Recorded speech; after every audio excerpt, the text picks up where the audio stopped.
Hello YouTube and welcome back to the channel here today. Today we're going to be reading a little bit more Land of the Lustrous, edging ever closer to the finale. It's weird, right? I feel like there's not that much more story to go, and we've got 15 or so chapters.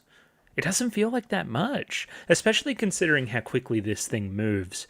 I'm kind of... There needs to be another twist, and I don't really see where it's coming from. Potentially, again, that thing that happened right at the very end of last session, that being, at least it seems to indicate to me that Foss and Cinnabar are both in that big goo pile at the moment. Maybe that's our next thing, where we jump off for the last little arc or whatnot. Some kind of amalgamation or something. Could be very cool, some kind of fusion type idea. Now again, I'll be left to a lot of the theories and whatnot, just by myself for now because there's no YouTube comments. I'm recording this on Wednesday night, so I'm a little bit early, and that's probably why there's no comments there. One of the reasons, at least. I feel like I've been kind of delaying this thing, kind of looking for the perfect time to do it all in one go, where I have the power to record tonight, and then tomorrow night a little bit, and then some other night. Like, I don't need to wait till the weekend till I have the perfect amount of time to do this, I guess. I just need to do it piecemeal, and it'll come together to be a coherent video, I guess. But yeah, as spoken about last week at length, focusing a little bit more on the manga now. Kind of a session of two halves last week. A lot of fighting, for sure. A lot of action. Very good action, to be said. Very well staged action. I really feel the location of kind of re-entering the temple after all this time and that side of it, which made those particular chapters go quite quickly. But compared to the other kind of two chapters there, which were just full-on Acmea lore dumps, they were pretty rigorous, right? They needed a lot of analysis and thinking about. And honestly, I could probably use a recap on them too, if I'm honest. Fucking Sensei has a brother or something, and he's like this kill robot. And I think we're playing a little bit opposites there. Prayerbot, too good at prayer, too caring. I don't know, we're playing in some weird areas there. There's also the reveal about the kind of tiered society of the Lunarians, I guess you would say, and the sacrifices that Acmea has made, and even the origins of his name, so to say, as well. All that kind of coming into it. Like him sacrificing his opportunity to do the one thing that he wants to do with his entire existence, which is pass on to whatever is next. Him giving that up to try to save everybody else around him really paints him in a new light, and kind of... I guess it informs his overall, like, status. Like, he feels like he's very above everybody. But if that was true down to his very heart and soul, he would have gone by now. I don't think he feels the superiority, even if sometimes he lapses into it. Which, again, he's an interesting character. He likes to, you know, act all high and mighty about these human ideas and then fall into the similar trappings himself. He is himself very human. And of course, attaching that into his real name, which is some akin of the god of war?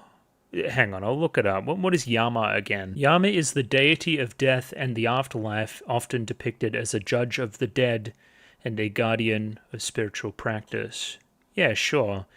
He plays a crucial role in guiding souls into the appropriate rebirth. Sometimes viewed as an enforcer of karma. All that discussion about revenge is probably very interesting there as well. Yeah, his name is reflective of a guy that has a lot of importance to Buddhism. And again, if and when those YouTube comments come through, I'm going to imagine we're going to be diving in a little bit deep on what that all means as well. So maybe we park that. Either way, I'm keen to read a little bit, even if, again, today's session is only half of what I end up doing, but it'll be something. Something will get out there.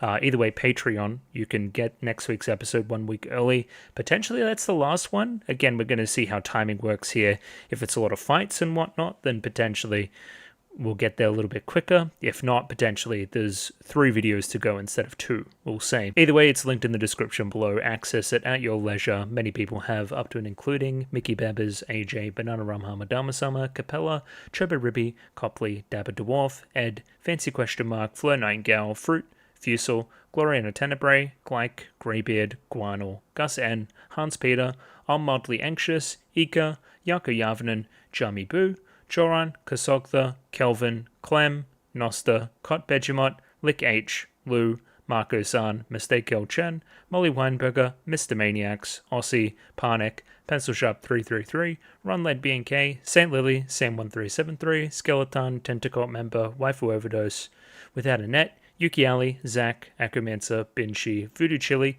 and Aiden O'Brien. Thank you to everybody for giving me money. I enjoy the money. Let's dive in here. I think I've set us up pretty well. We're going to open up on a goo puddle, I don't know. And Arkmia is on his way to Earth as well, which he can apparently just do. So that should be swell as well. He's going to impact whatever this scene that's kind of the invasion that's happening. He's probably going to impact here at some juncture. I still don't know where Cairngorm fits into all of this, especially Cairngorm's knowledge that Cairngorm has relative to everybody else, that if Sensei does pray, everybody's going. And again, will that information get revealed via Cairngorm? It is yet to be seen. Either way, let's jump in here with chapter 93, I believe. That is another thing I'll have to do as well. I don't have volume 13 downloaded, so again, probably more relevant for whatever the next session is, but I'll need to go find that. Yeah, either way, I can't just read to my heart's content, I guess. I know we were playing with it a little bit before as well, but seeing this kind of amalgamous goo pile again is making me think of the kind of goo strand up on the moon that looked like a human as well. Kind of that thing that Acme was trying to experiment with at the very start. It's just conjuring similar ideas in my head, I guess. Either way, that was the conclusion of chapter 92, Night. Now we have chapter 93, Promise. Now I remember a certain promise that was made, one between the two characters that are currently in the goo pile. So potentially we play off of that here. I mean, I've probably been a broken record about it since Foss started acting all sus and stuff and started missing the forest for the trees and whatnot. Remember what all of this was initially for. Again, potentially those memories are gone as well. This is the person that inspired you to start this journey in a lot of ways, right? The person that was kind of the impetus for everything, for when you almost first started to clock into your own consciousness. This was the one. This was the one person that was there. So, again, proceed. We're going to see how that happens. Okay, looks like we're cooking some pancakes or something, and we see a humanoid figure coming out of which, again, I said the word previously, fusion wouldn't be that out of the question. Again, we've already kind of got a Lapis Foss type thing going on with the whole head. Kind of, there's a lot of extra stuff there as well. I theorized that silver was the missing component last week from what we were talking about. Carnelian, one of the question marks there as well. Didn't really get any feedback there, but cool. So this could be completing that kind of part of the Buddhist tradition there, the seven treasures and whatnot. The other one that I looked up scientifically as well is that mercury is used to kind of remove certain gems from the rest of the stuff around it to try to just kind of distill out the gold or just distill out the silver or something like that. Specifically for gold, this practice has been used for many years. If you just want the gold to remain, hey, potentially use a little bit of mercury. Yeah, it's fun how the science is coming through there as well. I don't know, all of this setting up what I think is happening right now, which is some kind of amalgamation fusion type idea, I think. Potentially I'm just incorrect. Okay. Because of you, I had a chance to be friends with the others. I had fun. Again, Foss is still... Because again, we must go back here. Foss is kind of in a trillion pieces as well and kind of all over the place. Again, you would have to imagine the voice here talking is Cinnabar. And yes, I've talked about this. Because of you and your actions, I had the chance to become your enemy and fight a common enemy and find, friendship with others because of that. Thank you for keeping your promise. Now, this looks like Cinnabar's about to die. I've just started to clock, because this would be the gold that's kind of going straight through his head. And this seems like some kind of final goodbye, this is the end of my character type thing. If so, I feel like that's a little bit premature. I'm not sure how to feel about that. Because again, thank you for keeping your promise. Again, the chapter's namesake. This just happened very quickly. Oh my god, my stopping point last week was awful in that regard. Holy shit, that's so funny. Anyway, amalgamation theory, kind of got put to the wayside there. Foss just continued on his merry way, on his murderous rampage. I will say, through kind of the stuff with Yuke, and then through the stuff with Rutiel, and then through the stuff with Jade, and now through the stuff with Cinnabar, we've seen Foss become less and less sure about everything as we continued. This almost looks like devastation and almost like a waking up to myself type moment I see from Foss here. So, again, it seems like on the scale, we're kind of moving further down and becoming more sorry about what we're doing, as opposed to how gung-ho and revenge-happy Foss was initially. I wonder how this factors into Acme's plan. Again, he wanted to foster that revenge so very much. But I mean, Foss just killed his soulmate and the one person that ever kind of meant anything to him, arguably a first real friend. At least I was his first real friend. Yeah, this kind of sucks. Like, clearly you gotta feel bad about this. Yeah, hey, look at that. Screenshot that. That's the feeling right now, I would say. Like a waking up to oneself. What am I doing? What's the point of any of this? Why did I do that? Why did I kill all my friends? Why am I making him pray? Oh yeah, I'm making him pray because the Lunarians are terrifying. And they steal my friends and grind them into dust. And if I want them to stop doing that, then I need to work for them. Cool. Why the fuck am I killing all my friends then? Again, it doesn't seem like this continues for much length, but at least now you're thinking about your actions in a little bit more of the macro, taking a step back and considering a few things that you weren't considering before. Again, continuing to be a little bit frustrating is Foss, but it's kind of the point as well. You've just become a pawn in somebody else's game, and their grand plans for you have resulted in the deaths of everybody around you. Very, very cool. Oh yeah, I'm making Congo pray. If Congo prays, the Lunarians will disappear and the war will end. Then I'll put you and everyone back the way we were. Yeah? You said you were going to crush them all into dust. That doesn't... No. That's killing all of your fellow friends. Like, forever. We've established this. This screams like, I'm still the good guy. I'm still the good guy. Just wait. I just need to do this one thing. Just this one thing, and then I can come back and be the good guy again and save everybody, and we can live happily ever after. Again, I've said it before, I'll say it again. The Kangom information here is also crucial. There's no making Sensei pray and then everything going back to the way it was. No, life as we know it will cease. Please be aware of this, Foss. Love the cut to the wide here, Foss feeling very labored, very heavy, dragging themselves along the ground. It's almost like some portion of their being can remember the relation there with Cinnabar and what that promise was. Again, we have to remember the whole gem constitution memory business. Foss just doesn't know in the same way that he oughta, but you killed a very important character just then. Ooh, interesting. We hear a gloop. What the? Mercury? It seems that some of the mercury has seeped inside of you, even when you didn't really want it to. Yeah, I was querying what this big kind of goop snail body is beneath you. Snail's interesting. Yo. I just thought we were being kind of interesting with a little bit of a flowy dress design or something, but no, you seem to be half goo now. Thoughts? Yeah. Interesting. And again, leaving kind of like a trail behind you as well. The next stage of your metamorphosis, lots of stuff there. So again, Mercury, Quicksilver, this could be this silver component finally again becoming part of you, you almost inheriting this power from Cinnabar in a weird way based on your interaction there before. Another one here, of course, is the Admirabilis connection, you exhibiting parts of that kind of species, I guess you'd call them, that, part of human, that part of the split that we had all the way back when, shows your evolution into integrating all three parts and becoming more human because of it, getting closer and closer to Acme's goal. Anyway, it's really hard to kind of guesstimate what's happening without just continuing, which seems Foss is locking the fuck in. Is Foss getting skin? Thoughts, chat room? Yo. Kind of a very... obviously very bony and goldy and stuff here, very, a lot of chin, a lot of bone. But from here, it almost seems like a very masculine appearance in the face shape. Yeah.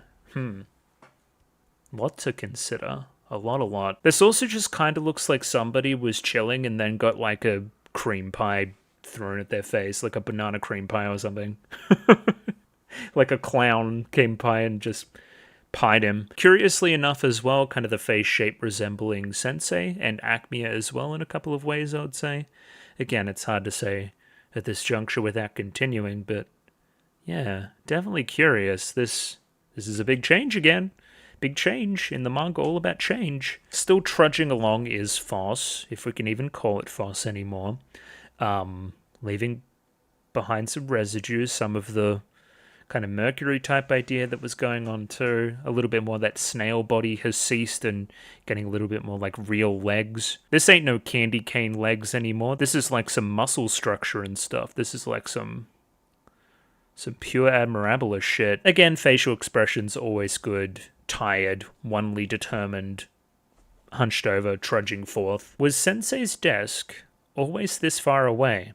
Again, just really emphasizing, like, even some of the camera stuff here, if you can call it that, just kind of the horizon of the art, just really emphasizing how long it feels and how arduous every step feels, right? It feels like this is a marathon just making her way to the desk. Yeah, again, I'm going to circle back to it another time. In a manga so very much about kind of masculine versus feminine versus your real identity, a very fluid scale there within as well being kind of exhibited. This final evolution and the face shape for Foss is striking. I don't know, I didn't really expect it at all. I think all along the journey he's always kind of lent a little bit more feminine character design wise. Again, relative to other characters, but yeah. Weird. Really weird. Either way, I'm bearing the lead. This seems like some kind of dandelion type idea or something coming through here. Again, versus whatever this abomination is here, seeing something very naturalistic, something very light versus me who's very heavy. Again, there's a lot of contrast there within. A very human hand, even though it's very luminescent, trying to grab onto it, not being able to. Again, is this like a wish maybe as well, if it's like a dandelion? Potentially there's a more apt metaphor there as well, but either way I can't grasp it. Even here at this final juncture, it's not enough. I still can't do what I want to do. It still barely escapes my grasp no matter what. I don't really know what's happening here. Like, can we get some more? No? Okay. Weird. Okay, so yeah, you're kind of looking at it, and then you stamp on it. Okay, and then it snaps. Is this just like a mismatch in priorities type idea again? It's hard to discuss, really.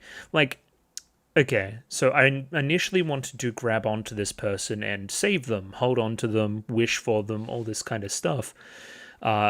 Through my actions of forgetting my initial want, I just ended up destroying them in that process. Obviously, again, the metaphor here representing Cinnabar. Just as I thought I was about to remember something very important, I had already murdered my friend, ostensibly. Like, I don't know. That's what I'm seeing. There's probably something a little bit more smart going on here too. Either way, we're looking up at the blinding, bright, shining light. It almost feels like I'm dying, like I'm passing to whatever the next stage is. Could almost read, like, I don't know, it almost feels like I'm marching out of hell in a way as well, like dragging myself from this place where we're all just kind of beating each other up to whatever the next stage is. I was almost in like a Darwinistic sense, the one that finally made it to the end. That's an idea too. And then, yeah, at the very end of it all, we can kind of see the very similar face shapes here and here now as well. Even the bolding, the whole boldness of it all. And yeah, we found our way to the destination, which was Sensei. It was just at the end of the hallway. I don't know what the light is my only question. Does he have a light on? Is the light coming from outside? Is this daybreak? I don't know, lots of questions there. I know Sensei's kind of locked in too. There's no big kind of surprise at what he's looking at, which is curious. And here we go. Sensei, my job is to make you pray. You will pray for me, won't you? What are shadows, light, dark? This almost reminds me of an earlier panel in the manga where Sensei was very shadowed and looked very scary when he was hiding certain information from Foss and while making him look very sus. Yeah, kind of mirroring that here at this 11th hour is pretty cool. Are these birds outside too? Like, cage metaphor? Something? Freedom? Hard to say. Yeah, again, the shadow versus the light here too. Are these the birds reflected on your face too or something? I feel like that's what we're getting at too. Cool. I am sorry. I know that I said this before, but I have a malfunction. No matter how many times I try, I cannot produce the results you hope for. And then weirdly enough, like Foss slumping over more, these arms growing ever longer. Oh no, they were there kind of previously as well. Yeah, in that case, a bit of a cracking sound or something. It seems like Foss is about to do the violent method. Yeah, you can fall apart. That's his problem. He can't. He's very, very indestructible. I think the Lunarians tried this previously. They tried to beat him up. They couldn't. He was too strong. Do you think you have the ability to do so now? I mean, I'm kind of burying the lead as well. This is just fucking gorgeous. The various minerals coming together to make whatever Foss is now and make it look like muscle tissue and like, you know, like you'll see him in like a science classroom, like a body, like a model of the body or something. It's kind of the vibe Foss is giving off here too. Just kind of this like perfect look at muscle structure underneath it all. Again, if we're thinking about it, the combination of the flesh and the bone here, that's kind of one of the major ideas. Yeah. And feeling such a revenge, a want for revenge. You feel slighted by Sensei by not being able to do this thing, fighting ever so hard against that. And oh my god, Sensei's just gonna crack apart regardless. You didn't even need to do anything. He's just gonna crack himself. The big Eggman. I wonder what's gonna hatch. Break the world shell, we must remember.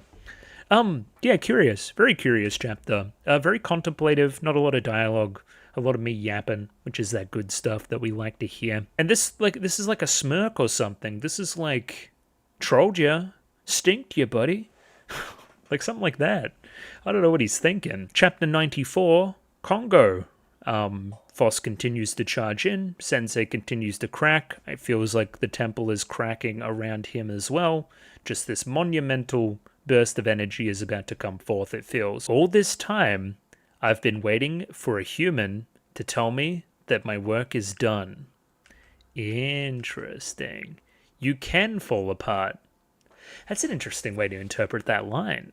I wonder what the Japanese is there. So, okay, Sensei brokey. He can't pray. I'm sorry, I have a malfunction. It's like this fucking computer. If it has like a crucial error and it keeps blue screening, it's not its fault. It just can't do it. But if I do something that it can do, it's just going to do it. So the whole time, he was just telling the truth. He couldn't do nothing. He was just waiting for a human to give him the okay to die, to pass on. And that's what this look here is about. It's almost like relief. He's so locked in before, continues to be locked in, so tense in the face. And then it's like, I could finally stop. At least a little bit. Finally have a little bit of freedom. Either way, Foss is dumbfounded, as am I, that he's now just falling apart. Thank you. Take my right eye. Okay, whatever you say, dude. That's so funny. I never really interpreted the eye as still being missing. I just kind of, in the new design, just saw like a, like emo hair goes over one of the eyes. Yeah, I mean, you still need another eye for sure. Okay, having Sensei's eye would be very interesting. I wonder if we follow through on that. But I mean, Sensei's just dying. I don't know. I guess he wanted to cease as well. I guess he wanted to pass on the same way that Acmea kinda does as well. Like, existence is almost torture. But that doesn't feel right either. He seemed to really cherish his time with the gems and whatnot. Use it. Pray with all your heart for happiness.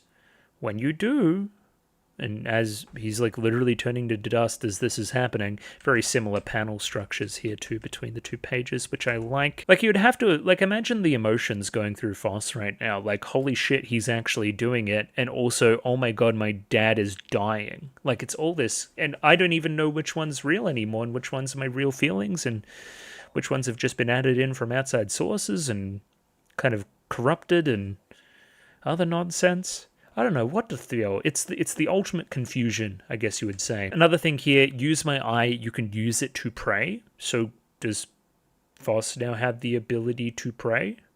Can Foss now pray all the Lunarians away? When you do, and then we don't get an extra line there, Sensei just became sand. Eyeball rolls along the ground before hitting Foss's shoe right there. Happiness? Happiness. Yeah. Pray for happiness. Well, what would make me happy? What would even make this being here now happy? It's very, very hard to say. Before, you'd just say hanging with your bros, but you killed all your bros. You were so one-focused on whatever this task was, making this guy pray.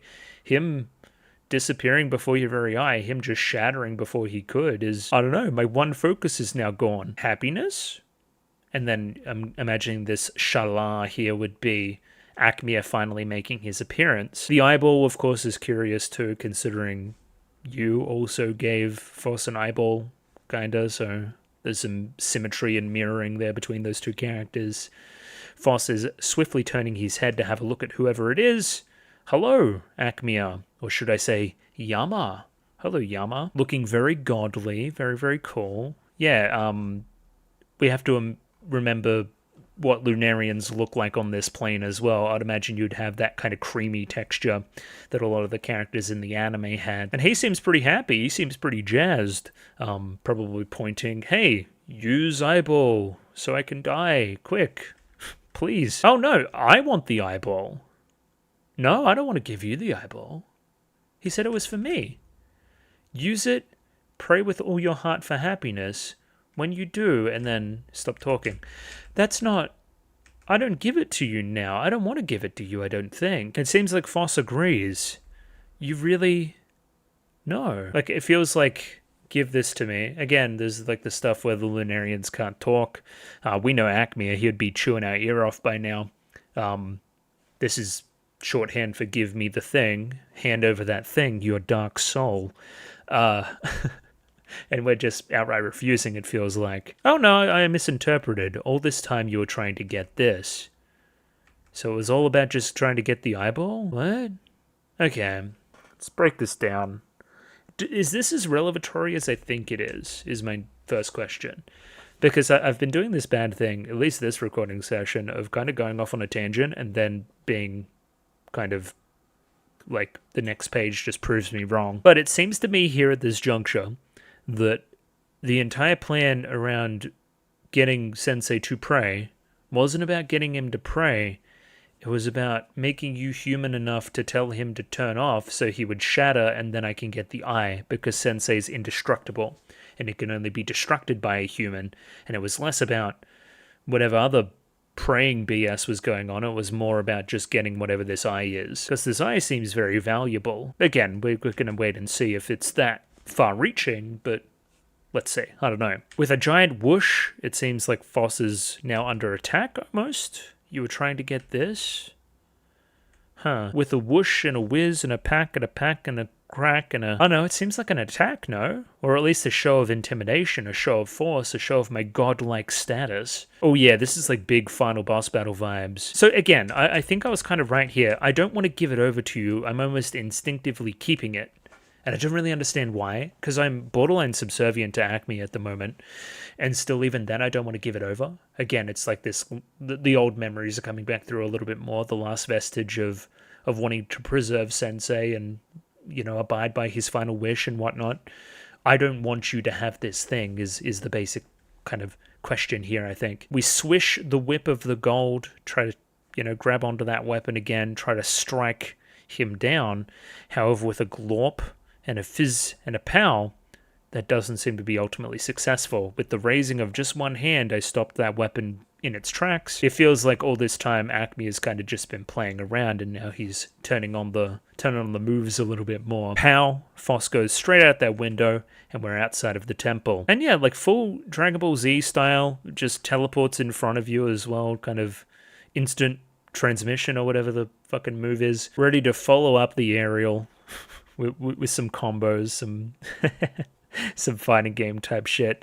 Interestingly enough, the eyeball is flying away. Foss seems incapacitated on the ground in the grass. Again, I'm thinking all the way back to the first chapter when we first found Foss in the grass all that time ago. But yeah, the MacGuffin of the scene is now missing as well. Is he just going to go over and grab it? So yeah, I imagine, just kind of timing-wise, all the way back here, I imagine this is sunrise. Like this light we see.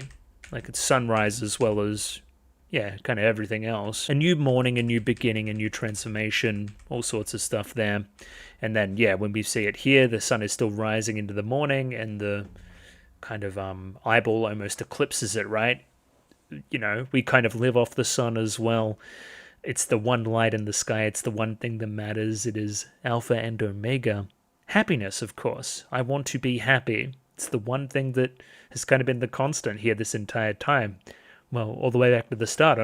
Like on a human level, losing my friends makes me sad. Not having a place in the world makes me sad. Seeing Cinnabar over there being quite sad makes me sad, right? I just want to be happy. this whole time is kind of what I've been striving for and what I've been working towards, and can I change into being a happy person? So of course, Foss isn't just going to let go the one thing now that signifies happiness to them. I'm going to fight for my right to be happy. And yeah, grabbing onto that eye, I guess I didn't really interpret this as you grabbing it. I always thought it was just going to fly away again, but grabbing it and put it right into your face. Yeah, it kind of assimilates in, it kind of gloops into the face. And much to the chagrin of Acme here, he doesn't seem very impressed with that. A narrowing of the eyes is probably not a good sign. And with that, he's also gone? Did he disappear? Because now it seems very calm. It seems like you almost just get up out of the grass, stand up in the middle of the field, and there's no threat anymore.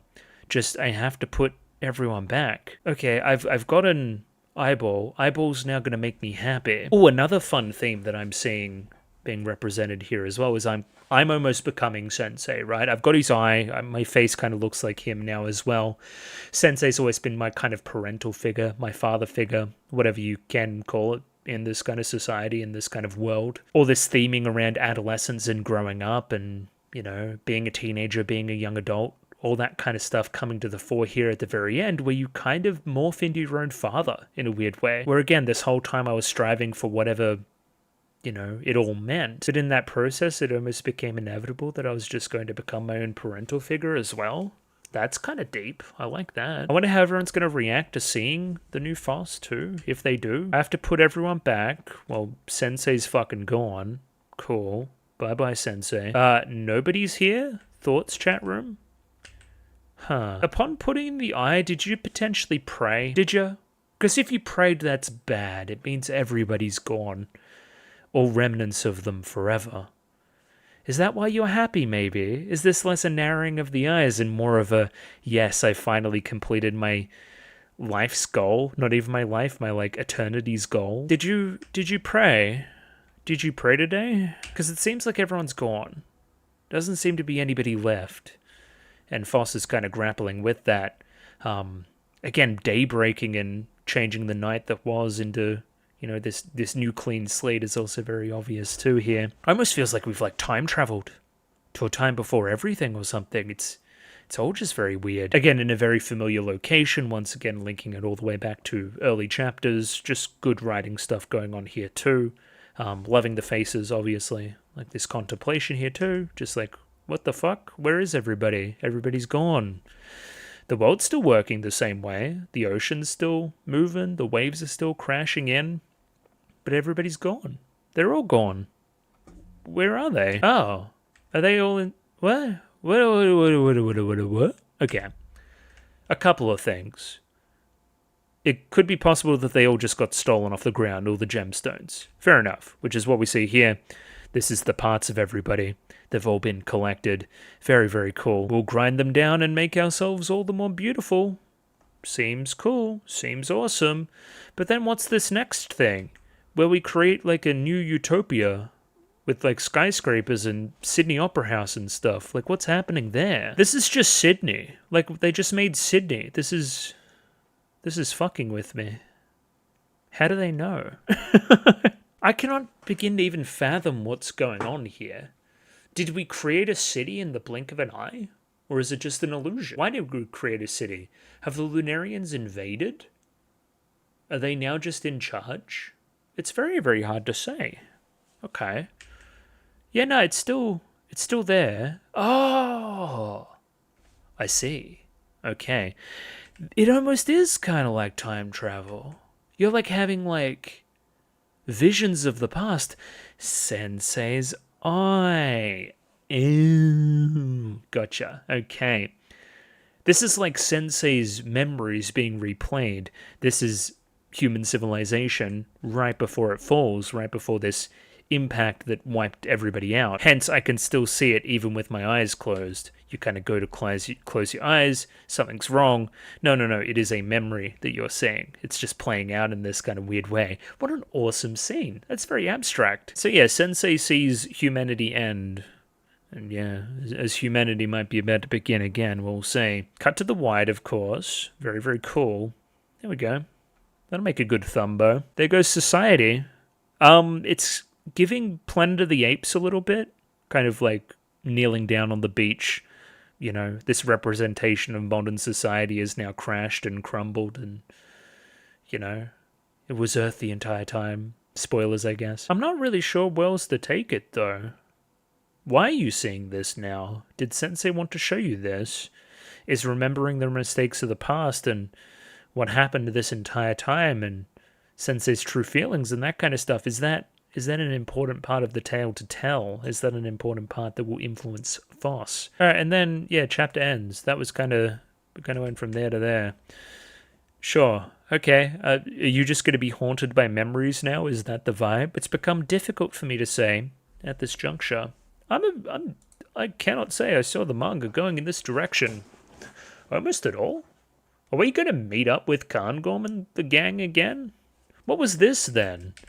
Was this real? Okay, I think this was real. So everybody's just kind of been stolen and taken to the moon.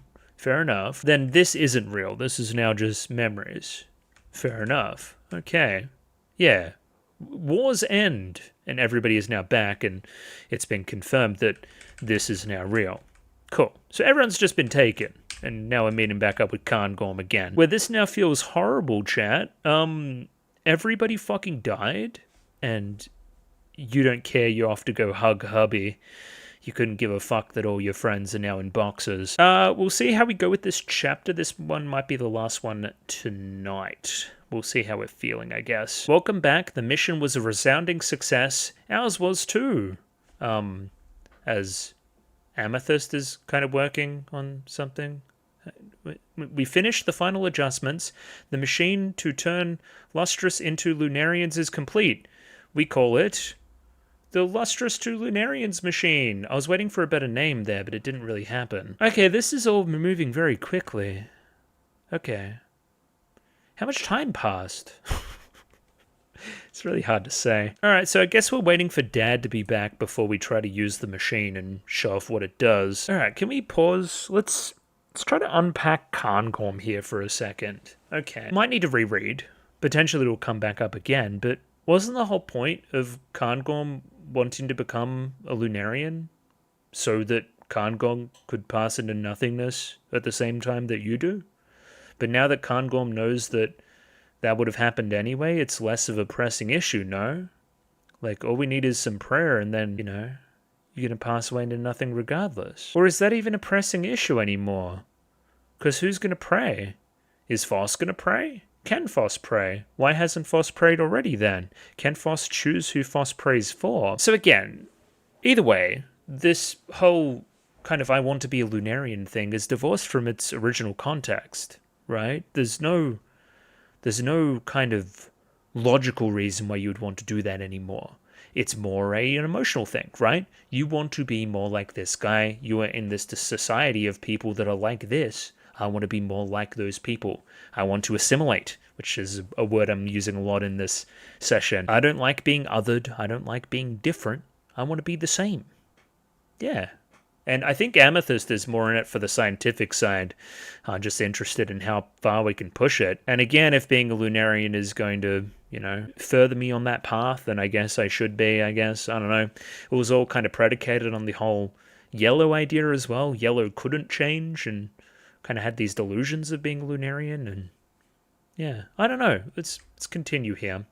Thanks to everyone's hard work, we've managed to achieve perfect results in every simulation. All we need to do now is try it on a reel.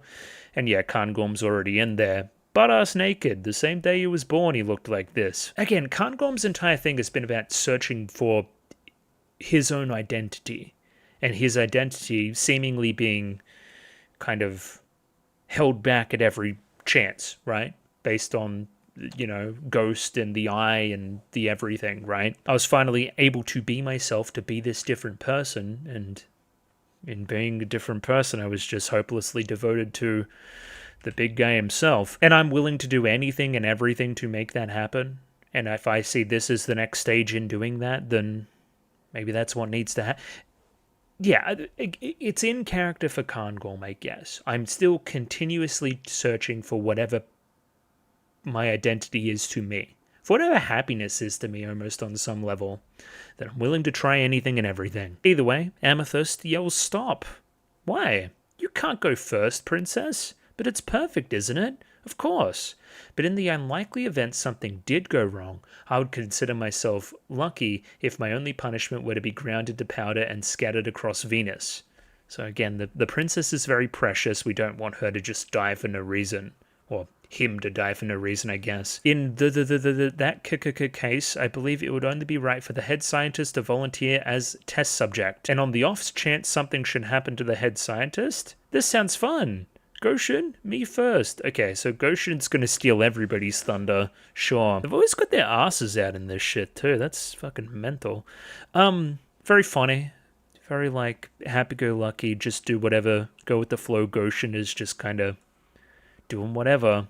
I like the fear of Amethyst here. I feel like that's a fun character trait, too. And it seems to be an elevator in design, because it clicks close, and then we hear some kind of ditty, some music, some little tune playing. Wait for me, tonight at the edge of the universe, which is kind of an ominous lyric for what is essentially elevator music. I'm sure you must have noticed, haven't you? I'm not who I was yesterday. On a transparent signal, I tear you something again and again, then I'll dress in my absolute best and jump into your spiraling arms. I hope you'll notice I won't be the same tomorrow either. Something about change. Seems ultimately pretty successful too as well. Obviously we'll circle back around to the dialogue. This is another thing I was going to say. I know it's like a really climactic part in the manga, but we hadn't really had a lot of comedy for a while. This is pretty comedic. This is kind of funny. This is really goofy and very weirdly juxtaposed against fucking that. Like, holy shit. Like, that into, like, funny elevator shenanigans. Oh, this is Dyer's song, too. Oh, is this Diamond's Galaxy Crazy Dancer? To listen to while the machine is doing its thing, this song is the perfect length, and then we hear a bong. That means it's done. It's like you go in there to, like, cook. It's like you're cooking in there or something. Another thing I noticed, full government name for Diamond. You guys aren't that close, huh? You kind of went off and did your own things. You don't really care. Anyway, I better hit this button. Ta-da! Goshen definitely seems like a Lunarian now. Success! Yes! Now I can try all kinds of new moves. Huh? Kara, we need a stabilization kit stat. Just kidding. I'm so funny. Next, please. So you're kind of like, oh my god, I'm like fading away into nothingness. I'm dying. And then, no, I'm fine. I'm just goofing around. So does that mean Kangorm's next? We'll have to see. Ah! Yo. It's weird seeing you here. That's cool. Okay. Become a Lunarian? Yes. When the gems were kidnapped and scattered across the moon, their inclusions were released into space, so their memories had been lost ever since. But recently we discovered they had all made their way into some ice deep within the special magnetic field on a different moon, and we were able to recover them. I didn't interpret that from that scene before at all. Do I need to go reread that? So at the crater, sure, ice, this. Apparently, lustrous memories prefer high-purity crystals. Okay, I wasn't meant to almost know this yet. We're kind of umming and ahhing about it. You're reading something. You read a piece of information that then becomes... Then we learn about that later. Gotcha. Okay, cool. So I could have been theorizing about this the entire time. To be honest, I kind of read this as Lunarians. And then it made sense in kind of combination with talking about the stuff with Barbata and the pit and all that kind of stuff. So now this is very important because that kind of links into it as well. Barbata and all those kind of tier 6 guys that were kind of fighting in that pit before getting saved by yours truly before, they're kind of doing the same thing that the Lustrous are doing now. Just kind of whatever semblance of our humanity is left, just kind of fighting in this pit forever. And we need somebody to help us pull each other back out. And in that way, you and your scientific discoveries here, or Amethysts or whoever's, yours in a lot of ways too, are helping these memories and these humanity and these vestiges be pulled back out also. So yeah, this was always kind of the plan, it just wasn't fully revealed to us as of yet. Okay, I was just kind of doing the test and seeing if I was like super dumb. I wasn't like super dumb, I was only kind of dumb. Unfortunately, we can't return the memory data to the inclusions within the original gem bodies, but if we combine them with the inclusions inside the fragments that are being kept on Earth, Earth. Once we've collected enough, we can implant them into Lunarian-type body tissue and revive them as Lunarians. Okay, so all our friends can come back just as a different type of dude, just as a Lunarian as opposed to a Lustrous. Yes, that's the idea. And, of course, you and any of the others can become Lunarians too, if you want to. You'll lose your individual sparkle and color, but you'll be lighter in weight and you won't have to worry about different properties, so you'll have a broader scope of communication. I've written down all the pros and cons here if you'd like to look at it. Feels very ethical at the moment. I kind of like that. Hey, choice is yours. No pressure. Pick whatever you want. If you do want to be this guy, you can be this guy. If you want to be the same, you can be the same. Again, I'm a little bit worried about what makes me me at that point then. Am I only my gem-like construction? Should we maybe wait and see if Goshen changes at all? There's been a lot of stuff in the manga about changing your constitution as a being and it changing you fundamentally, so should we just wait and see a little bit? I don't know, just maybe a little bit. Just a little bit. And here we go with Yuke. What did the others say? They all want to know what you're going to do. And they're still very soft and like appreciative and like really taking it well. Yuke's just very likable. I imagine they do, says character off screen as well. Oh, which is also just Yuke.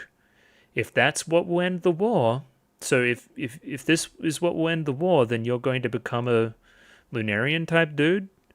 Alright, more power to you, I guess. I mean, I wouldn't, but you just want peace? It's hard to judge at the moment. It's really hard to say. Alright, what am I looking at? What is this? Is this Pat Parasha? Who the fuck's waking up here? Who has a big hair down the middle? Is it Cinnabar? This is Cinnabar. Okay, I think this is Cinnabar. Is this Cinnabar waking up as a Lunarian or waking up as a Lustrous? It's hard to say. Either way, we're in a bunch of coffins in a row in some kind of scientific facility on the moon. Almost like a psychiatric type thing too. Is this all the different Lustrous? Hold on. What's happening? Let me go back here.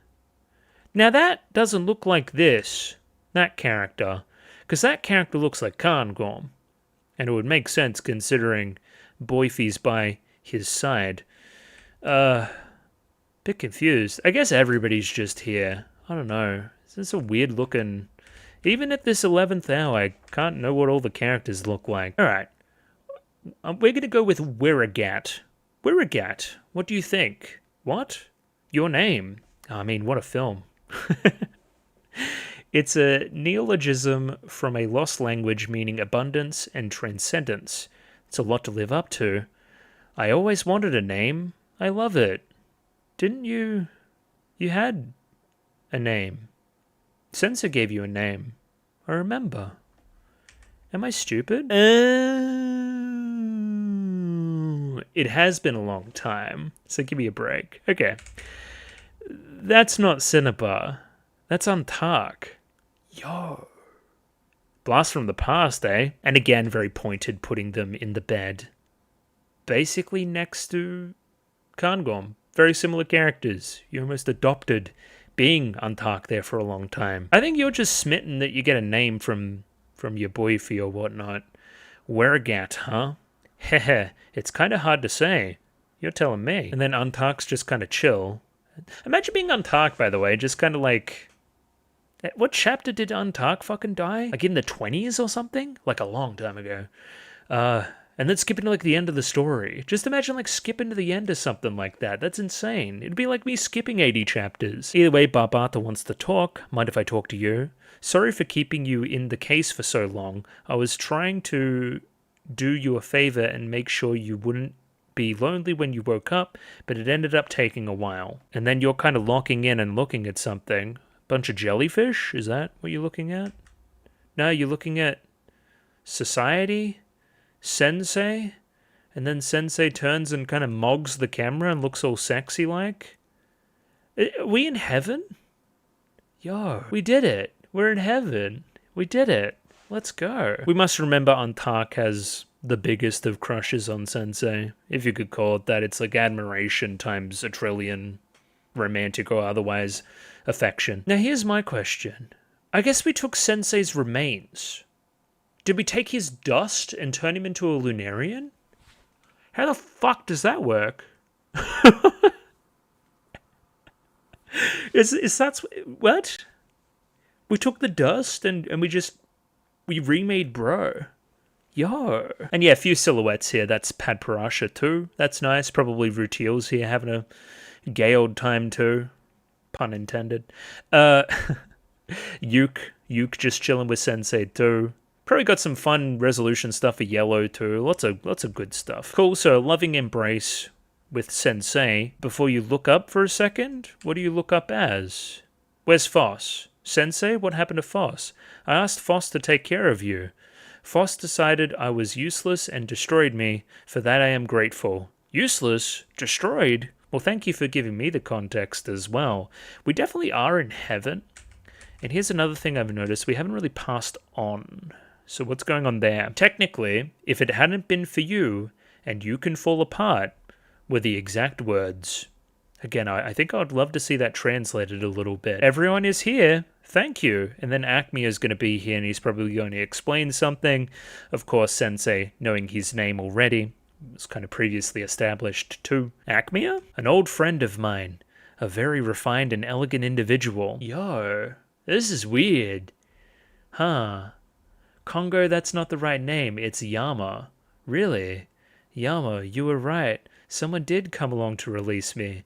Just as you said when you were consoling me all those years ago. Congratulations. What the fuck is happening? What do you mean? Okay. Was this all a ploy? To get this to happen? To steal the eye from Sensei? Because I wanted to free him? Is that what this was about? Was it about freeing my bro? Do we still want to pass on? That's my question. Is it? Or have we won? And if we've won, what's Foss gonna do? Because Foss is just by his lonesome on the earth now, when everybody else is just living it up. Werrigat? I'm just calling you Kangorm too. Everyone's just... We're literally holding hands and singing Kumbaya, and it's freaking me out. I do not like it. But I am empty. The information on humans, the power to break you down into pure elements, I've given it all to Foss. Why did you rebuild me? Congo, how long will it take for your powers to fully transfer to Foss? Somewhere around 10,000 years? Okay. So this is just... Freeing Sensei's a byproduct of whatever the hell's still going on. So again, for whatever reason you broke down, you couldn't pray. But now you've been able to transfer your power over to Foss. Fair enough. Foss only needs 10,000 years of loading time. And then Foss will be able to just pray for us. And again, I've already basically had Foss under my command anyway. Of course Foss is going to pray for us. Of course Foss isn't going to be mentally fucked up by being alone for 10,000 years on Earth with nobody and this weird new form, and it's basically psychologically terrifying what you've done. Do you feel no shame? Congo, and you Lustrous who are now Lunarians, this marks the end of our war. As of today, this lunar city will be your new home. Thanks everyone, the whole gang's here. Very cool. Now that you'll be living under my jurisdiction, I expect you to make all of your ancestors jealous by leading safe, comfortable, and happy lives. This is almost like a utopia, but it's like a scary utopia. I don't like living under your jurisdiction. That doesn't sound very freeing. And I don't want to make my ancestors jealous. I don't have a big chip on my shoulder about it, if I'm honest. I don't know. This is giving, like, scary utopia. Like one of the ones they write about in all those sci-fi novels. I don't know. And so, while we await the completion of our new god, I wish you a wonderful 10,000 years. As Foss disintegrates. Very cool. Well, probably mentally disintegrates, if I'm honest. What a twist. I didn't see any of this bullshit coming, I'm gonna be real. Alright, so already Congo's lot in life from before, being this robot that is forced to, like, live eternally alone. And, you know, like this broken thing. Again, it feels... like purgatory, something akin to purgatory that this consciousness that is Congo is now kind of trapped in. And through a weird kind of almost like a language trapping or something, like it's, you know, like a legally binding document that I didn't mean to sign.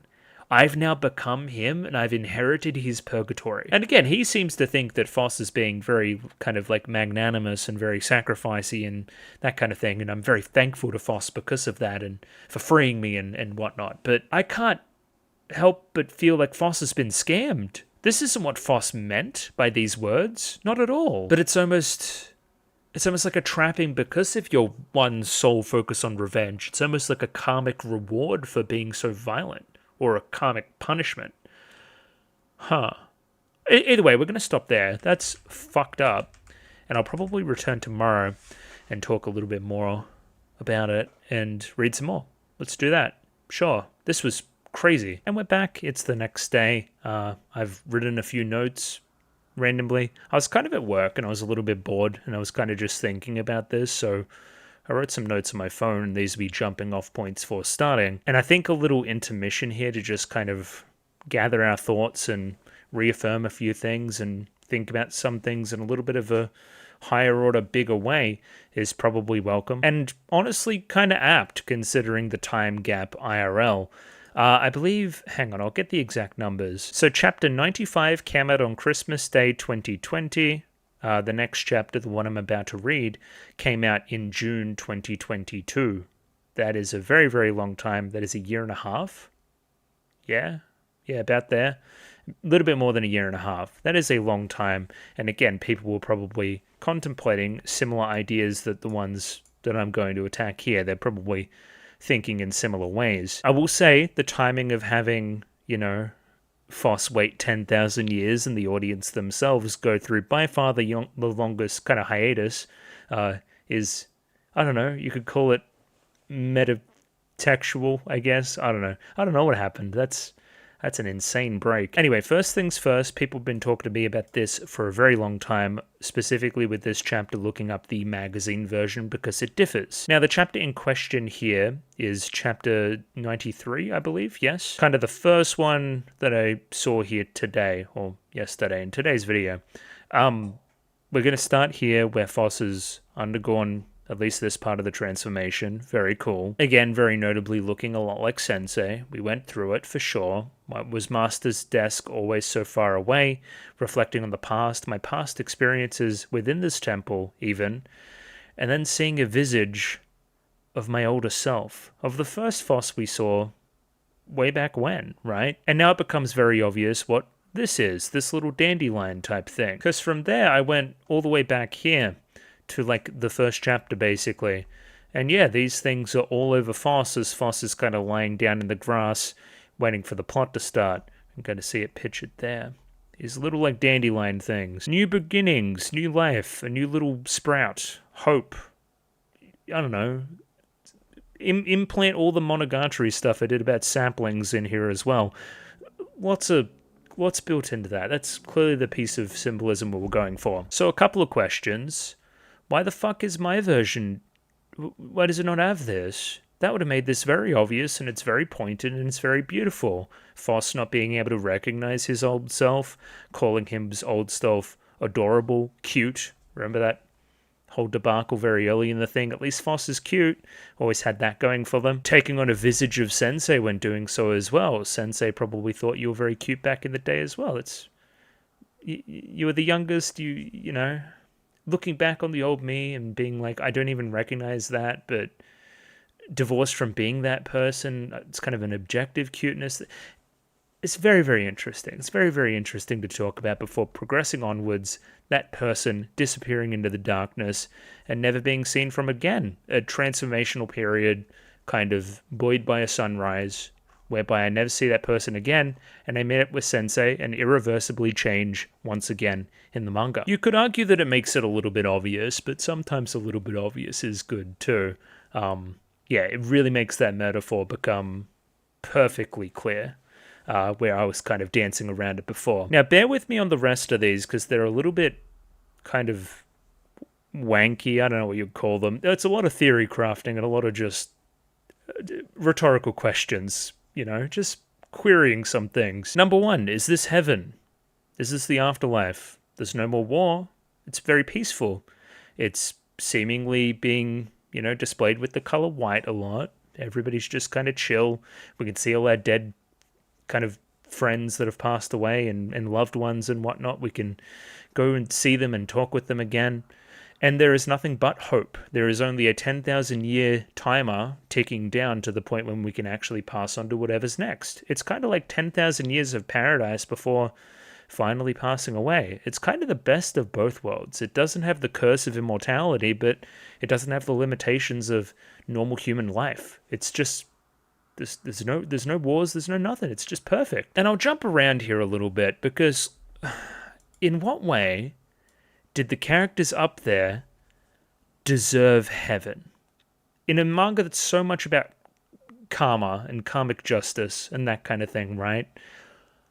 I don't think that any of the characters involved have dealt with the moral repercussions of any of their actions. The narrative hasn't cast any judgment, which makes me scared. I don't think that this heaven is going to last very long. Like, so let's spin Yuke's actions into that, right? Again, Yuke's been broadly pretty peaceful. I've been pretty nice to Yuke. I do not like the move of essentially forfeiting being a Lustrous for being a Lunarian.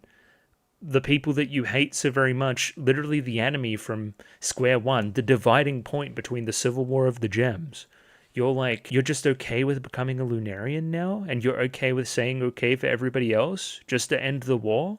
It's a very Yuke move. I believe it for his character, but I don't agree with it. You're basically foregoing the thing that you and all your people fought for so very long. Right? To become the same type of person as a person that has routinely stolen and killed your people for ages. Again, it just rings weird. I'm not sure how to quite put it into words. So there's no baggage there. We cut Foss up and put Foss into 100 different pieces and left him all over the place for 220 years. Nothing for that. Cairngorm essentially, everybody in the moon turned their back on Foss in some kind of way. Alex fucking murdered everybody. Is Alex in heaven? Is Alex just here? Needless to say, there is more content forthcoming, where we'll explain this away. Where there'll be more here, I think. Again, specifically for Foss as well. Foss clearly has the raw end of the deal here. It's essentially 10,000 years of the worst pain ever, the worst loneliness ever. Now, obviously, this is where I'll bring in the idea of blending Sensei's memories with reality, specifically that sequence at the end of that chapter after the meeting with Acme and the eye and putting the eye in. First we look up and there's everybody ascending up to heaven, everybody going away, and then next thing we see the earth destroyed and all the cities burn, then all that kind of stuff, right? It's essentially the same thing that happened in the past to Sensei, right? Basically, again, he was like friendly with humans and whatnot. They all went away, they all died, they all passed on, and he was all left alone. Same thing with Foss. I've given up everything, right? I'm the lone survivor of my people, almost, right? I kind of inherited that from Sensei in a way. And I see everybody still rise up to heaven and leave me alone and leave me in purgatory by myself for 10,000 years? It's pretty insane. And again, clearly, I don't know. Are we still trying to harness this revenge type thing? We trying to make Foss feel as bad as possible? Because if so, then I think it's working.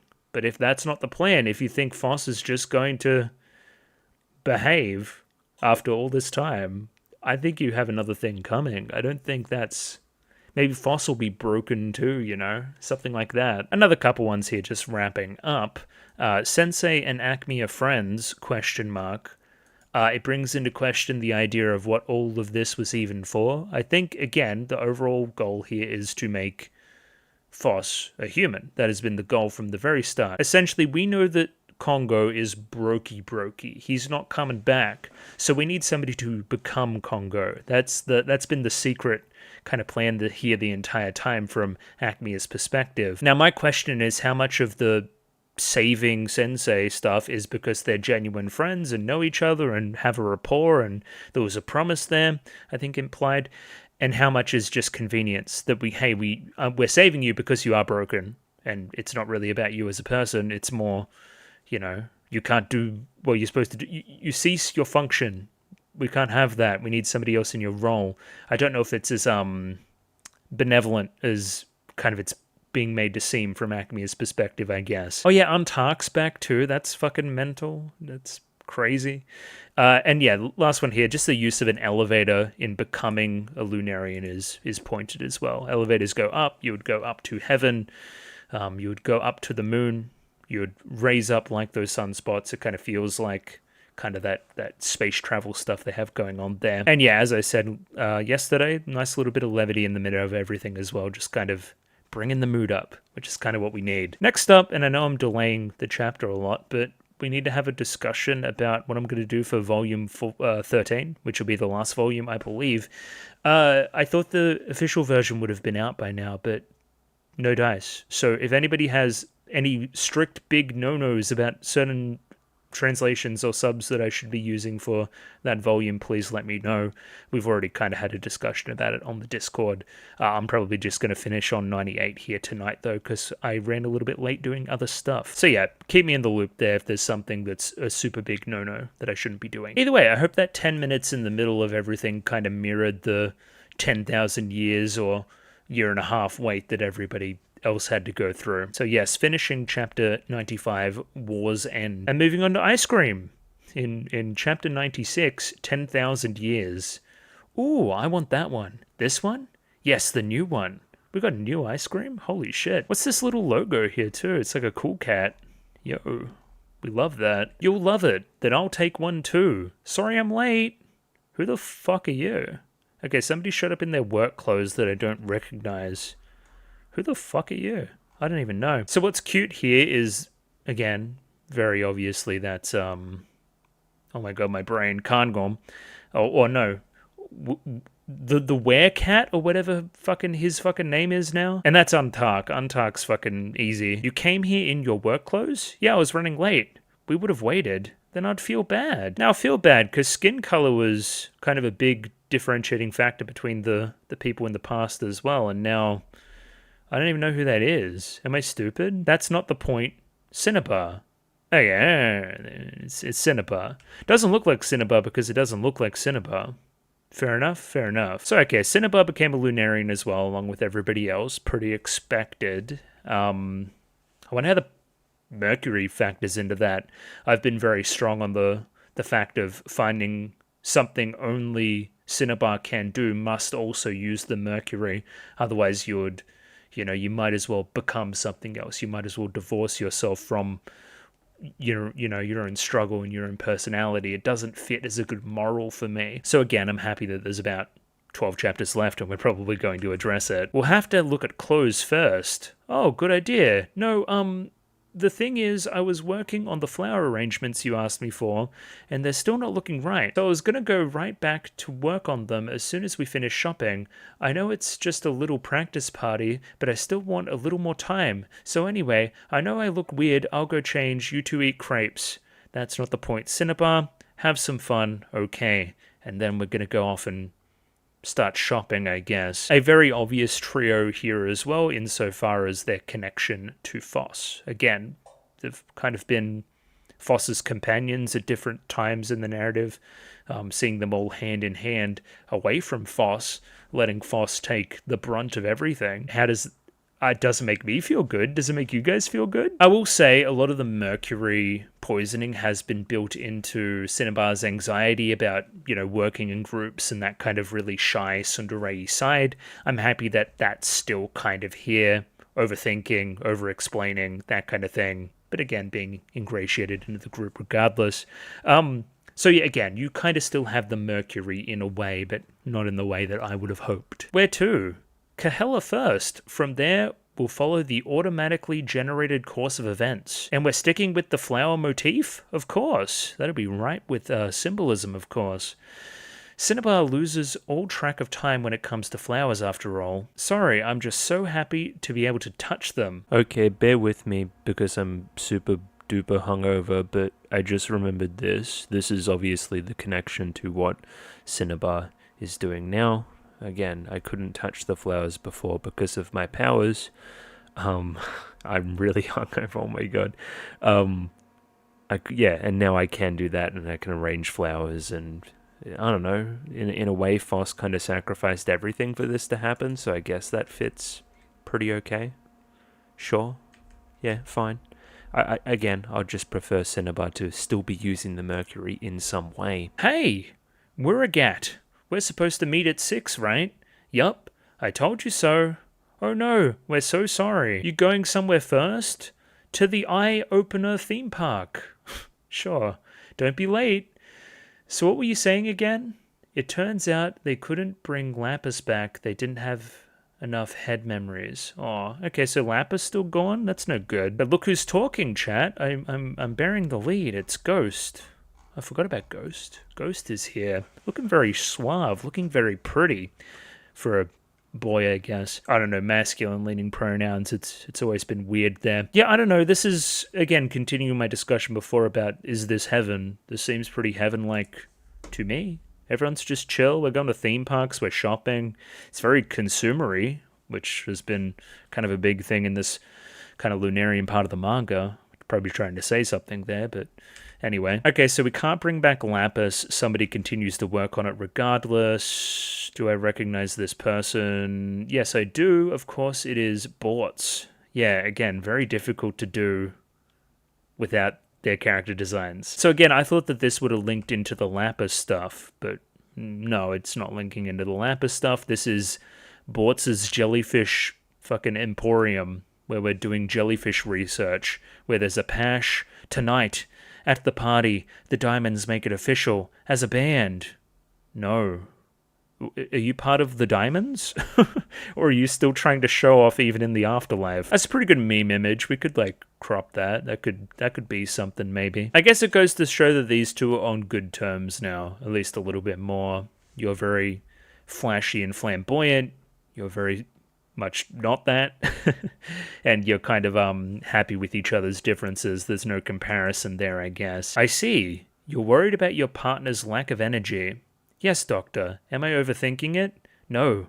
I understand exactly how you feel. So this... I'm kind of looking down here at Padparasha. Is this Rutil?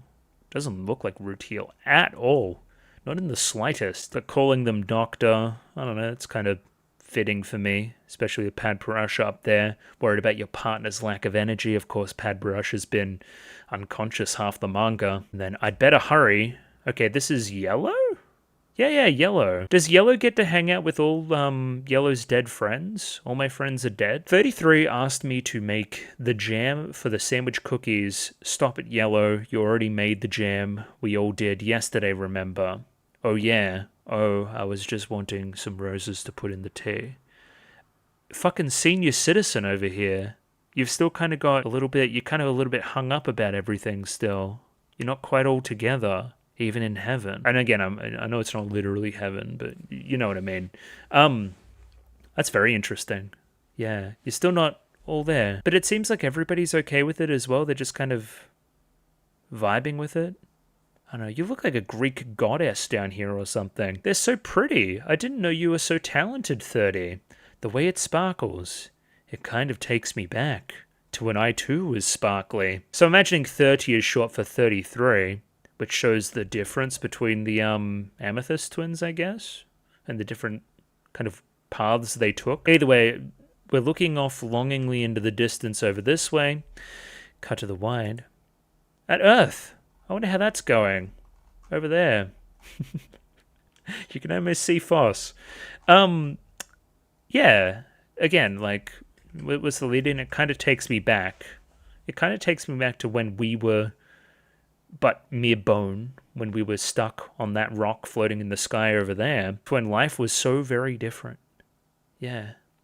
I don't know, it takes me back as well. I kind of want to zoom in here and see whatever the hell's going on. This is just reaffirming to me a lot that this is essentially paradise. Even the palm trees as well. If that's not shorthand, then what is? Today, as scheduled, the Earth has been closed off. From now on, as outlined in the new policy, except for additional stability measures to respond to changes in Earth's environment, and teams sent for pickup in the event that a gem is born with human-derived inclusions, the planet will be off limits. This is the big boy meeting, by the way. Clearly we've got Acmea.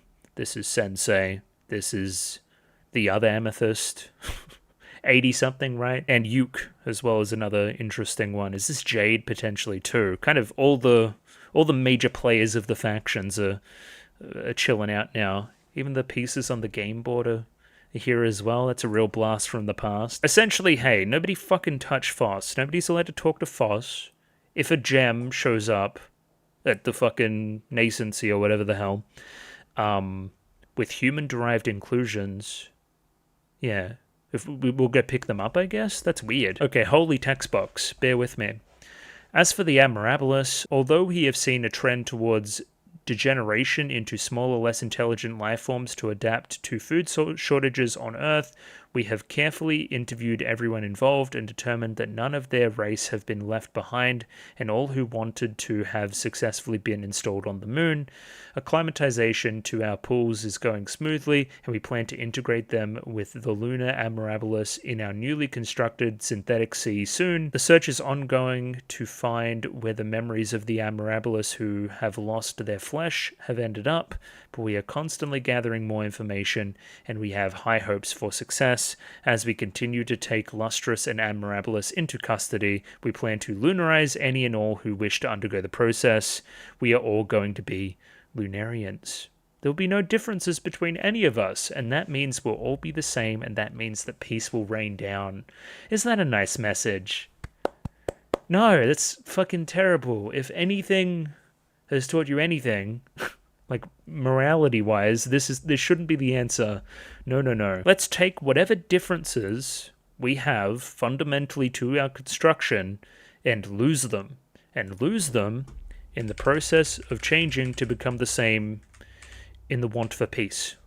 In the want for peace. Yeah. Let's lose any and every unique aspect of ourselves. Not the answer. I have a report on the current state of Foss. At present, everything is as stable as it can be. The process is in what we believe to be a standard installation phase, and we could see the memories inherited from Congo being replayed on loop. The strange thing is, according to our calculations, the process will require an extremely long amount of time for completion. I wonder how Big Dog's feeling about this here at this time. I don't know. I know my memories, right? At least a little bit. If they're played on loop for Foss, Foss is going to go fucking loopy. That's what's going to happen here. But the Solitude has substantially reduced that amount of time, and it appears we'll need no more than 10,000 years. Okay, so it was going to take way longer, but because Foss is alone, it has nothing to think about but loading whatever this next thing is. 10,000 years is fine. Below we see an important panel as well. I believe this is the first, outright direct character that is showing sympathy for Foss. The poor thing. And even then it's not quite enough, is it? We kind of got it here. You're clearly thinking, I don't know, I can go here quickly. You're clearly thinking about what Earth means and who is left down on Earth as well, and you may be getting kind of, sad about that, a little bit mournful, but not for any longer than a minute or so. I don't know, I just find this really curious. In an environment with poor relativity, it is difficult to feel the difference between 10,000 years and 5 billion. 10,000 is too many. We shouldn't cut off contact. We should keep trying for another solution. We are prioritizing stability, minimizing all interference and change. Foss's humanity is an unstable thing that was only effective on me because I was broken. If we make contact before the process is complete, we run the risk of upsetting the gem's individuality. But again, still thinking about it, this clearly isn't right. We shouldn't do this. But we are. Also, fucking Fabio over here. I like his hair a little bit more in the bun. So again, this may be another stupid question, but I think it's worth reiterating. All of this is in an attempt to make Foss a human so Foss can pray us all away, no? Basically, we made Foss into the new prayer bot. Foss has become a vessel to become the new Adamant. Almost, right? The new Congo. Okay. Let's backtrack.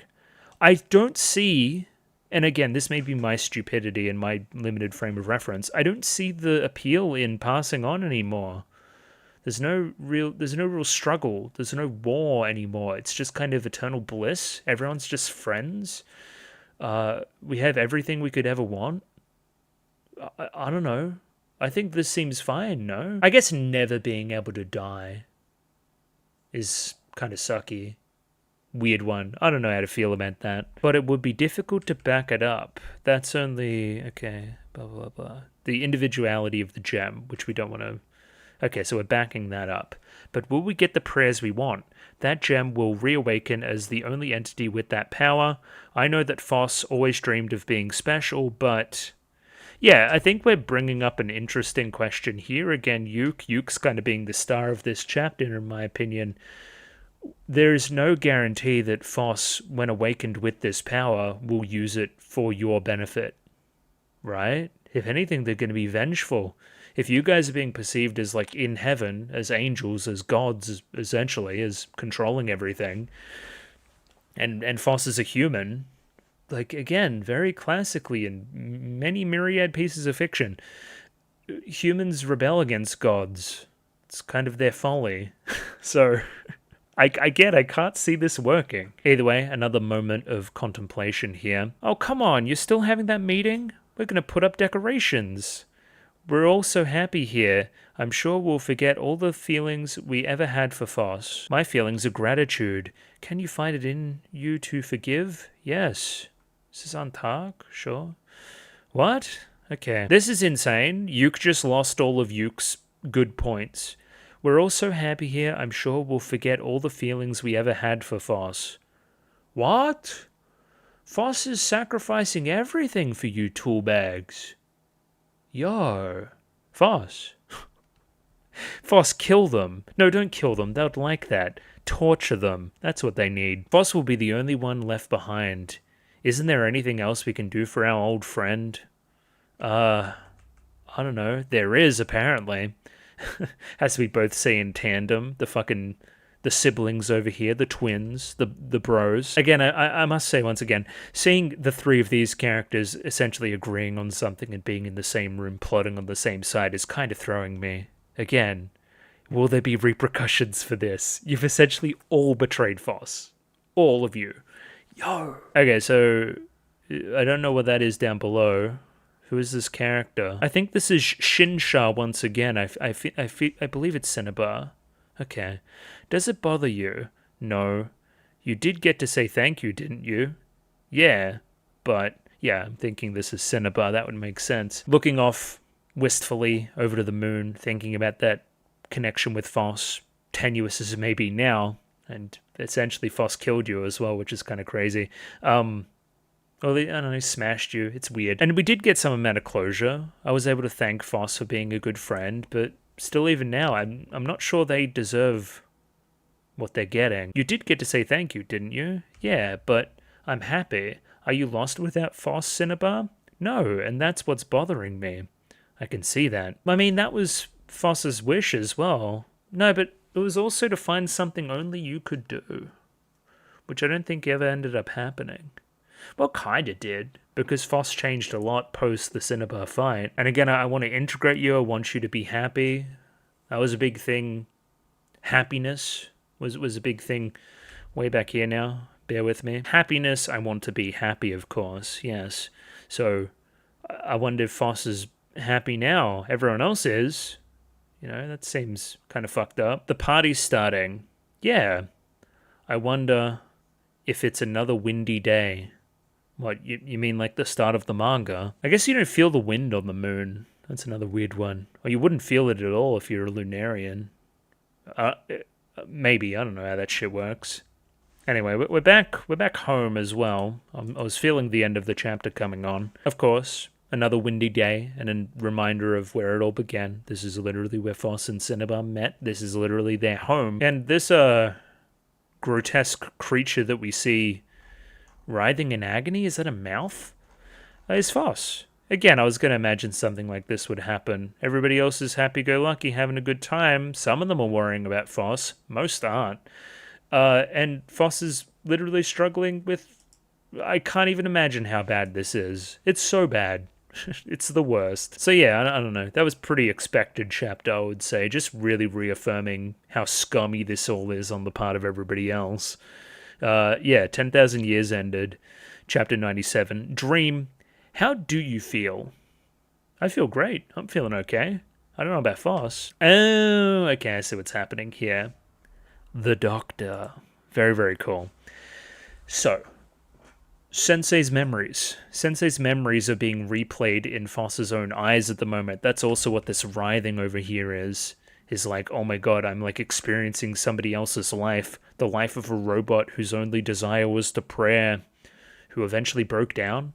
Yeah, this should be elucidating, we'll see. How are the extendables? Are your oscillation values okay? I don't know, man. You're the doctor. What are you trying to tell me? So again, opening our eyes kind of blurry initially before seeing the doctor. What a nice looking person, too. A little bit of a... weird. So the whole thing with the doctor, right? I thought that this was a defect of the Lunarians trying to replicate somebody, was these kind of birthmarks and whatnot. But no, that just kind of seems like what the doctor looked like. Okay, I just never knew. They look very nice. What a nice young man? Woman? It's hard to say. Yes, everything is normal, Dr. Ayamu. I mean, mother. That's right. Good child. You're the best son. Okay, a couple of things. He looks very young here for a robot. So I don't know how they made a young-looking robot, but they did. This is very much coded like the relationship between the Lustrous and Sensei, right? Like, not like kind of like birth mother, but you kind of like made us. Like there's kind of like a weird connection there. Is this Shiro in the back? Yo, it's all come together. You know what I mean? It's not like a real, legitimate human-like biological like mother, but for all intents and purposes, you created me. Sensei created all the Lustrous. Like, I don't know, it's kind of this cycle going on there, which is kind of cool. I feel like I've been sleeping for a long time. That makes sense. You have been. Well, how long is a long time? Oh, that could be the other thing. It mightn't be a defect. Yeah, this may be post-apocalyptic. Okay, so whatever happened has kind of scarred your face. And I believe you've lost a leg too. Yes. Yeah, so I think the apocalypse happened. You're like one of the only ones left on the team. And yeah, you're trying to get Prayerbot to go pray. Where is the rest of my team? Or where's the rest of the team? Oh well, they didn't make it. Those little rascals. I see there's been a change in my outward appearance. Isn't it cute? And I made you sturdier while I was at it. Thank you. Thank you, Shiro, as well. My regulation uniform? Yup. I think that this is Sensei's famous robe. Kongo's famous robe. Very cool. Okay, I've spotted another thing, chat room. What the fuck? What the fuck? And that wasn't even the thing I was looking at. The thing I was looking at was up here. Look at that eye. That looks kind of like Foss's eye, no? I don't know. That's really weird. You won't need it anymore. But it's pretty, so... Get out 2 goblets for me and some chips, please. Yo, I could use some chips too. So I'm bearing the lead. Are you a robot too? Or are you like a cyborg or some kind of transhumanist nightmare? What's going on here? Another very obvious one as well would be the game board and the window. Something that was recreated previously. Again, the argument back there at that point in the manga was kind of like it was made to look like something Sensei would have seen before. That's why we used the doctor as well. It was trying to like get an emotional reaction out of him and shock him and stuff, which I guess that makes sense. We're trying to break him and then Foss can become the human later.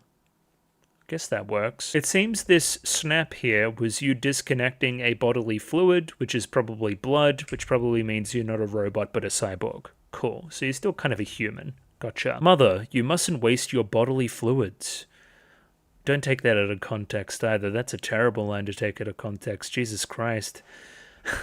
I dreamt that I turned into a mineral. A weak and pathetic one, but an important one. Maybe I've gone crazy from all the tinkering I've done to my body. So you did the tinkering yourself? Also, nice chip. Foss? A weak and pathetic one, but an important one? Foss. I dreamt I turned into Foss? Is this like a dream within a dream? Am I dreaming Foss?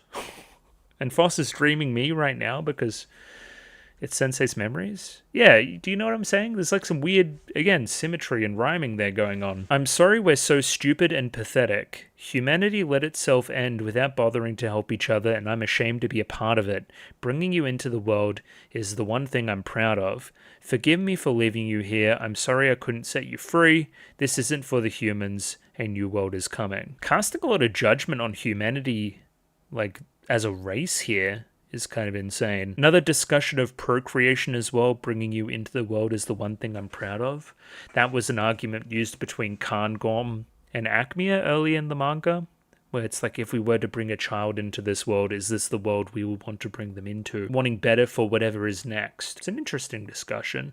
I'm kind of at a loss here. It's really hard to talk about in the macro at the moment. I'm kind of just taking it one page at a time. A world for inorganic creatures, ones that were never counted as life forms, beings that were constantly taken advantage of, used like servants from the very beginning. After I made you, I realized this is just a transition phase for life on this planet. By leaving you behind, I am building the bridge to the new world that you and the others will create.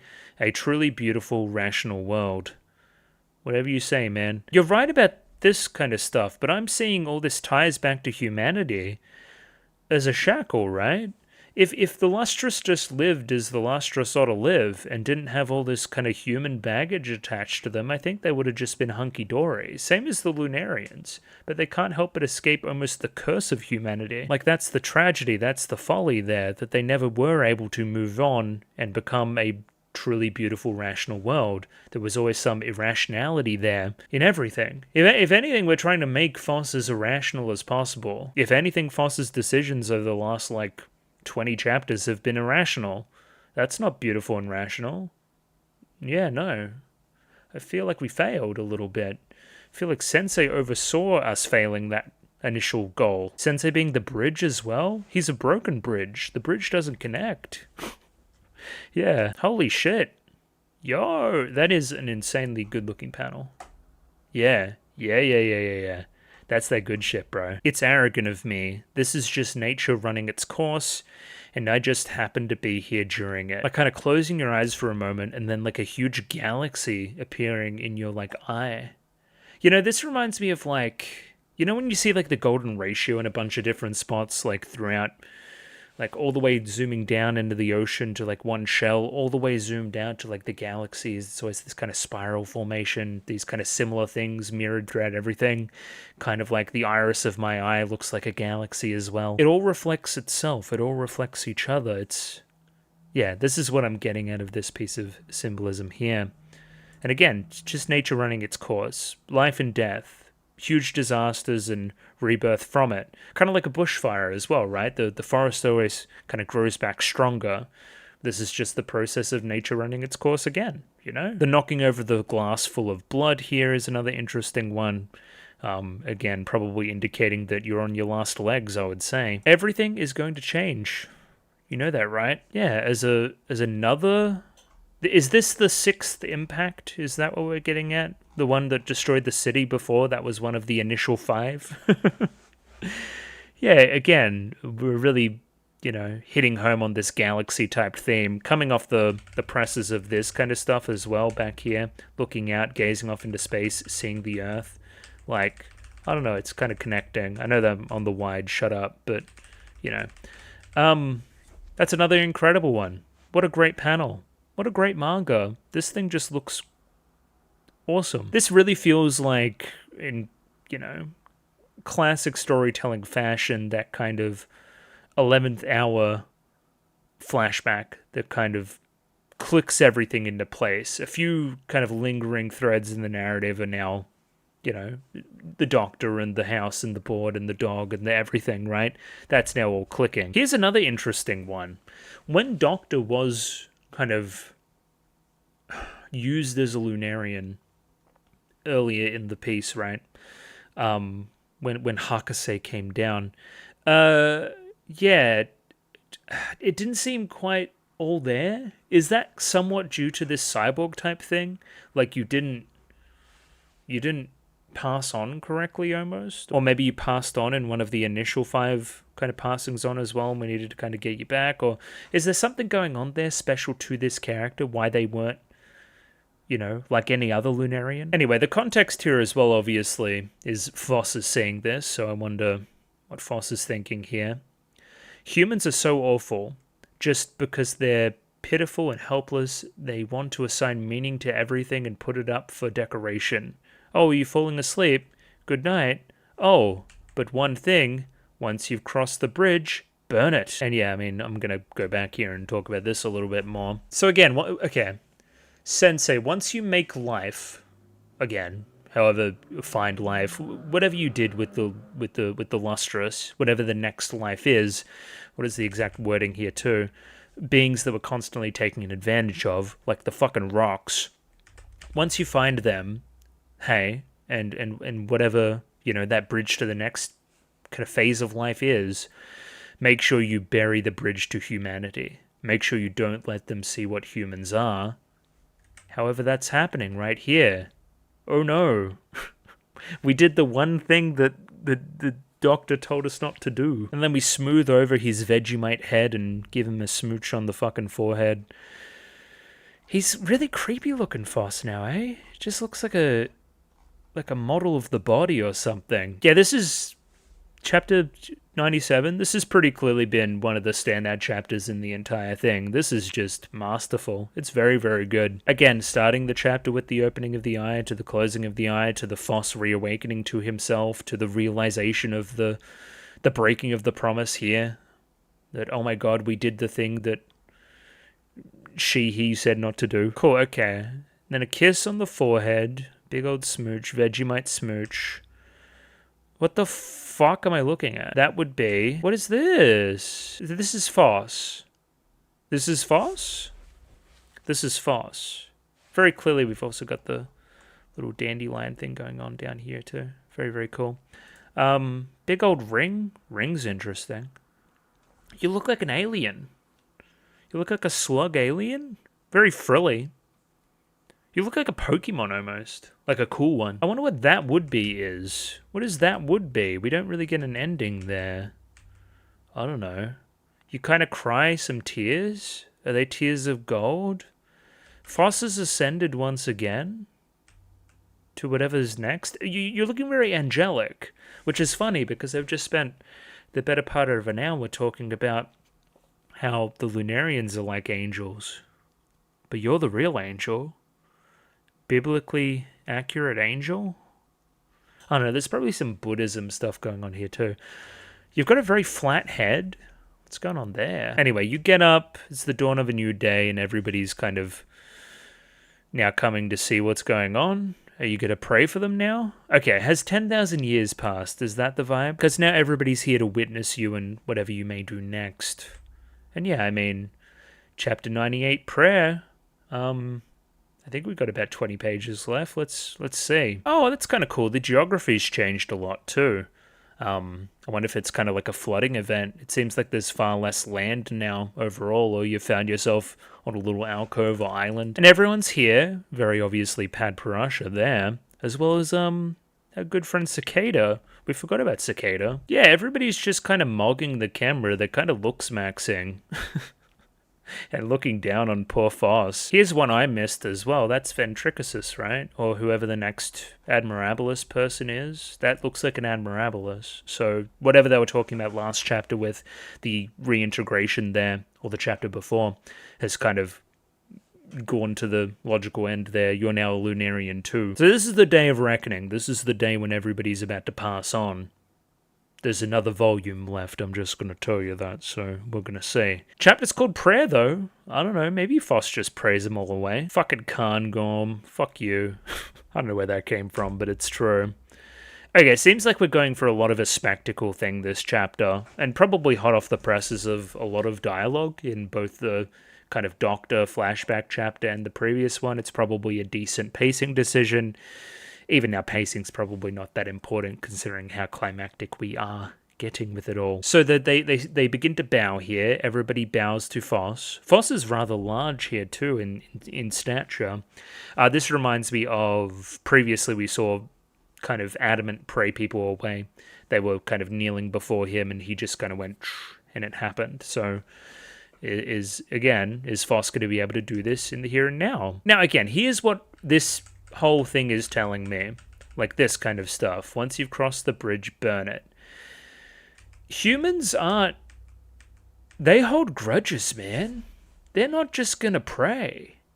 You guys have deluded yourselves that Foss is gonna do you a favor. Why the Foss is going to be petty as hell. Again, I think that this is what this is indicating. Like, humanity sucks. Humanity caused all this shit, man. They're pitiful and helpless, and they want to assign meaning to everything and put it up for decoration. Humans are so awful. Like, slaved everybody. I'm sorry we're so stupid and pathetic. This doesn't sound like something that somebody that would pray would want to have the attributes of, right? So in kind of rushing to get us to be a human, we stop to consider, or we haven't stopped to consider what a human is. Anyway, I'm burying the lead. I don't know what Foss is going to say here. Everybody's fucking bowing down. I am capable of turning you all into my eternal slaves, or I could plunge you deep into a solar flare and grant you the pain of endlessly regenerating inside it. However, I awoke today on this field, and what came to mind was a day long past. On that day, I was alone on the field until I received news of this task, and on this day, once again, I am here alone. Thus we see, I was always alone from the very beginning. I will pray, sending you to the void. In these 10,000 and some odd years, I had nothing. To attain nothingness, that is your wish and mine. We have finally come to understand each other. Thank you. Goodbye. And we pray them away. Yo! I did not expect that at all. Foss. So you'll notice I kind of went through that at a pace, just kind of wanting to keep, a bit of momentum there to the scene, to the conversation. This is very, very, very, very, very surprising to me. So again, I am capable of turning you all into eternal slaves. I could plunge you deep into a solar flare and grant you the pain of endlessly regenerating inside of it. I'm God right now. I'm God, but I'm a human, which is kind of a fun one to play with.